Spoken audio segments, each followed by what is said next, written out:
5 وقتہ نمازی زیادہ بڑا مجرم ہے اس وقت، اس لیے کہ وہ 23-24 مرتبہ 25 مرتبہ 27 مرتبہ دہراتا ہے ایاک نعبد و ایاک نستعین، اور پھر باہر نکل کر جو کام کرتا ہے وہ اس کے خلاف ہے۔ یہ ہے اصل میں سبب، اور یہ جان لیجئے جو عذاب ہم پر آ رہا ہے اللہ کا وہ اس وجہ سے آ رہا ہے۔ ہمارا کام تو یہ تھا کہ ہم دین کے علمبردار ہیں، دین کا ایک نظام دنیا کے سامنے پیش کریں۔ جب تک وہ ماڈل مسلمان قائم نہیں کریں گے یہی عذاب کے کوڑے برستے رہیں گے۔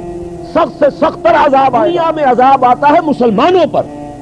مسلمان ہو کر تم اگر اسلام پر عمل نہیں کرتے، دعویٰ تمہارا اسلام کا ہو اور عمل تمہارا کافرانہ ہو، نام لو تم محمد کا صلی اللہ علیہ وسلم اور اتباع کرو تم محمد کے دشمنوں کا، دعویٰ کرو اللہ اور اس کے رسول کی وفاداری کا اور تمہاری دوستیاں ہوں اللہ اور اس کے رسول کے دشمنوں سے، تم کہو اللہ اور اس کے رسول کے احکام کو ہم مانتے ہیں اور سودی کاروبار کر کے اللہ اور اس کے رسول کے خلاف اعلان جنگ کیے رکھو۔